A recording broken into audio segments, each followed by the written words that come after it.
Jérôme, la longue saga de mesures inappropriées.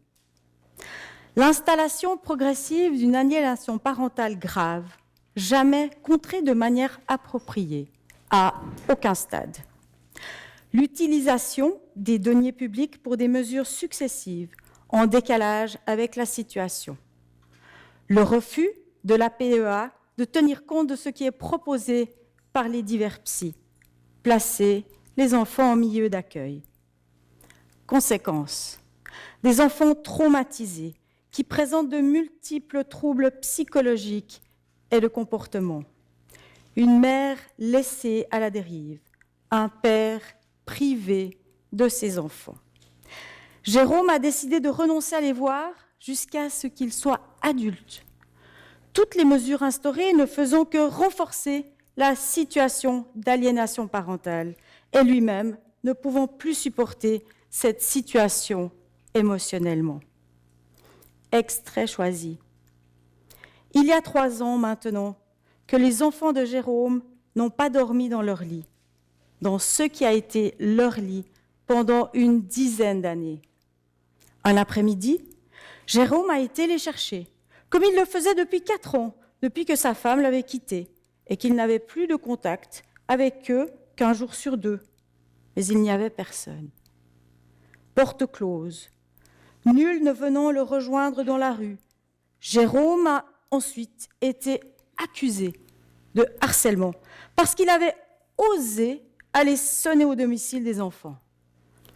Quelques jours auparavant, la juge avait mis fin à la garde alternée, sur demande de la mère.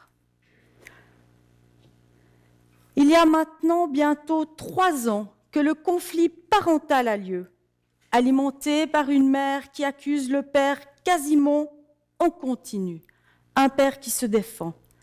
Et les enfants se trouvent dans une situation de conflit, de loyauté de plus en plus aiguë. C'est sans doute pour cela que leurs déclarations faites auprès de diverses personnes diffèrent. Tantôt, ils disent vouloir vivre avec leurs 2 parents, alors qu'à d'autres reprises, ils déclarent préférer ne voir leur père qu'1 week-end sur 2. C'est alors que, coup de tonnerre dans un ciel déjà bien assombri, une première accusation de violence physique a lieu. Jérôme, dans un de ces coups de colère dont il serait familier, ce qui curieusement n'a jamais été mentionné jusque-là, aurait asséné un coup de poing à l'un des enfants. Il est donc maintenant fait état de plus en plus fréquemment de la violence du père, de cheveux tirés, de coups de pied, de cris, de menaces, le tout dans un contexte tout à fait vague et sans qu'aucune vérification ne soit faite. En quelques mois, Jérôme est devenu, aux yeux de tous les intervenants en protection de l'enfance, un père potentiellement violent.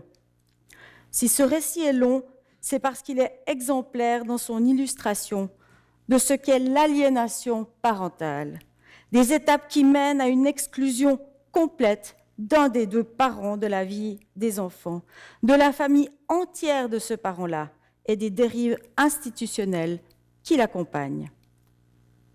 C'est un roman fleuve, un très long roman fleuve, émaillé, rebondissements de plus en plus dramatiques qui déterminent son parcours.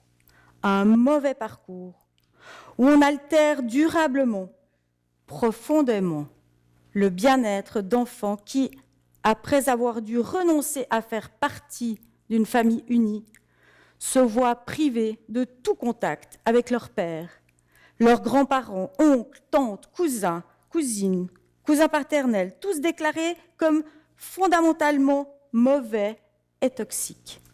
Quelle folie et quel drame! Les accusations de violence répétées auraient dû déboucher sur l'ouverture d'une enquête pénale contre Jérôme, ce qui lui aurait permis d'être disculpé.